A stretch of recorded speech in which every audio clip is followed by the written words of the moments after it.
What do you do when everything collapses at once? Not just your job, not just your home, but your entire sense of stability gone. You're not just knocked down, you're buried, and no one's coming to dig you out. This isn't a movie, this is real life.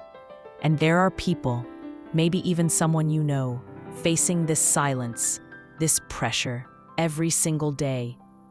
But today, you'll meet someone who lived through it.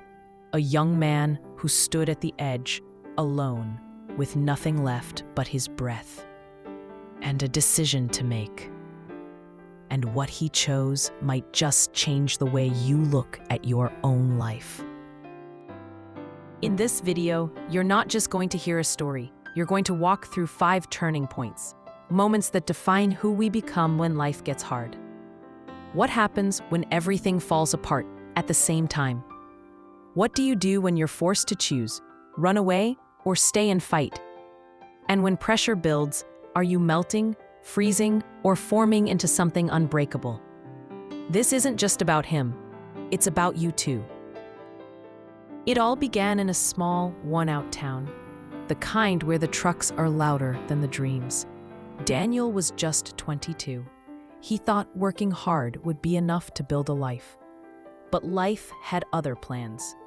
First, his dad lost his job. Then his mom's health took a turn, and their insurance didn't cover a thing. The bills piled up. Then the eviction notice came. The laughter stopped.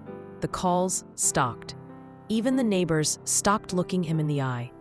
And when you lose everything, that's when you find out who you really are. Sometimes life doesn't knock once. It keeps swinging harder, faster, until your legs give out, your breath disappears, and the only thing left standing is the silence. Daniel thought things were just rough. He didn't know they were about to break, all at once. There's a psychological phenomenon called cascading stress. It's what happens when one crisis triggers another and another, until everything that held your life together starts to unravel. Lose your income? You also lose housing security. You lose your sense of control. Your health declines. Relationships strain under pressure. And worst of all, you begin to isolate, not because you want to, but because you're too ashamed to ask for help. This is especially true in small-town America, where people are taught to be tough, to suck it up, to never admit they're drowning. So they go quiet, and that silence becomes a prison. Daniel's father lost his job at the local mill. 2 weeks later, the eviction notice arrived. His mother, who had already skipped meals to feed the family, collapsed in the kitchen. The hospital bill? Unpayable. The town? Silent. Daniel stopped talking to friends. He stopped applying for jobs. He stopped dreaming. Because when you're surrounded by collapse, hope feels like an insult. What no one saw was how deeply he was sinking, because no one thought to ask. When life falls apart, the greatest loss isn't the money or the house or even your health. It's your identity, your belief that you matter, that you're still you, even when everything around you says otherwise. And once that belief begins to fade, rebuilding becomes nearly impossible. That's the danger no one talks about, because it doesn't scream, it just disappears. But sometimes all it takes is one unexpected voice, one moment that cuts through the silence and forces you to choose, disappear, or take your first shaky step towards something different. For Daniel, that moment came late one night, and what he did next wasn't what anyone expected. Every story has a moment where everything freezes, not because time stops, but because the weight of the decision is just too heavy. For Daniel, that moment came when he overheard his mother say 6 words that shattered him. Maybe he'd be better off gone. She wasn't angry. She was broken. She thought letting him go chase a better life was love. But Daniel didn't know if leaving meant freedom or failure. This is what psychologists call a fight or flight crossroad. Do you leave your environment and start fresh? Or do you stay and try to change it? Flight often feels safer, cleaner. It removes you from the immediate pain, but it can carry a quiet shame, like you abandoned your people, or your past, or even yourself. Fight sounds noble, but staying doesn't always mean you're strong. It can also mean you're stuck, afraid to let go, clinging to a sinking ship. And here's the thing: courage doesn't live in what you choose. It lives in why you choose it. After the pandemic, millions of Americans stood at the same edge Daniel was facing. Some packed up and left big cities, chasing a cheaper life in smaller towns. Others returned home to care for aging parents, despite career sacrifices. And many immigrants, even while homeless, refused to return to their war-torn countries because hope, even in hunger, felt more bearable than hopelessness back home. The truth is, neither path is easy, but the people who found peace were the ones who made their choice with eyes open, not from fear, not from guilt, but from clarity. Sometimes the brave thing isn't to fight. Sometimes the brave thing is to walk away, to leave the toxic job, the broken hometown, the version of you that no longer fits. And sometimes bravery is staying, not because it's easier, but because you've decided that change doesn't always require escape. The question isn't, what would Daniel do? It's, what would you do if the next move defined the rest of your life? Daniel stayed, not because it was noble, not because it was safe, but because deep down he knew if he could survive the pressure, he might become something new. He just didn't know what that pressure was about to reveal. Pressure doesn't just test us, it reveals us. And when it gets hot, when life turns into a furnace, people don't all melt the same way. Some soften, some harden, but a rare few transform. Let's talk about 3 kinds of people under pressure. Wax is soft by nature. When life heats up, they melt. They lose shape, they lose strength. These are the people who give up, not out of weakness, but because they never learned how to withstand heat. Ice is different. Cold, rigid. They don't melt right away, but instead of adapting, they freeze. They lock down their emotions, push people away, and build walls to survive. But what's the use of surviving if you feel nothing? And then there's coal. Coal gets buried, crushed. It looks lifeless on the outside, but under enough time and pressure, it becomes something rare, something unbreakable. Coal becomes diamond, not quickly, not loudly, but inevitably. A veteran returns home from war, unable to feel anything. He's become ice, silent, distant, just trying to function. Until one day, holding his daughter's hand in a crowd, he feels warmth again and begins to thaw. A single mom loses her job. The bills keep coming. She's wax, melting under stress, afraid she's failing her kids. But a friend steps in, helps her see she's not alone, and slowly, she starts to solidify. And a man once bankrupt, mocked, doubted, forgotten, takes the last of his savings and builds something new. He doesn't post about it. He doesn't brag. But 5 years later, that man owns a business that feeds dozens of families. That's coal, quiet, crushed, but unbreakable. You can't always control the heat, but you can control what you become inside it. Whether you're wax, ice or cold isn't destiny. It's habit. It's mindset. It's what you do in the small, invisible moments. If you've been melting, you can re-solidify.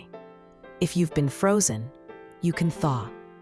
And if you've been buried, forgotten, you might just be getting ready to shine. Daniel didn't know what he was becoming. All he knew was he refused to melt. He refused to shut down. He was still buried, still under pressure. But now he started to move, and every small step he took would bring him closer to something new. A quiet kind of power, built from the ground up. Big wins look good in movies. The comeback, the jackpot, the I-made-it moment. But in real life, the moments that matter most are small, quiet, easy to miss. And if you're not paying attention, you'll walk right past the victories that were meant to keep you alive. There's a reason tiny victories feel good. It's not luck, it's brain chemistry. When we make progress, even just a little, our brains release dopamine, a chemical that tells us, you're moving, keep going. It doesn't care how big the step is, it just responds to momentum. But here's where most people mess up. They wait for the big win, the promotion, the transformation. Meanwhile, they ignore the dozens of micro wins that were trying to build their confidence all along. Progress isn't always loud. Sometimes, it whispers. Daniel didn't leap. He crawled. He took a job unloading boxes at 4 a.m. He sold tomatoes from an old cart on a street corner most people ignored. And then it happened. A woman came back, not for the tomatoes, but because he'd remembered her name. She smiled. "You made my day," she said. That night, he made $20, enough to buy his mom's prescription. Another day, a man who once mocked him helped fix a broken wheel on Daniel's cart. No words, just a quiet nod. These weren't victories anyone would post on social media, but they were proof that he wasn't standing still. Tiny wins don't just build momentum, they rebuild identity. Each one is a vote for a better version of you. Each one says, I'm still in this. If you're struggling right now, stop waiting for the miracle. Look for the moments. Because the climb back up isn't made of giant leaps. It's made of one step and then another. Daniel wasn't rich. He wasn't even stable. But something inside him had shifted. A new kind of strength. Not loud, not flashy, just real. He wasn't surviving anymore. He was building. And the world, it was starting to notice. Strength isn't always loud. It's not always the voice in the room, or the biggest gesture, or the one who stands tallest. Sometimes, strength is quiet.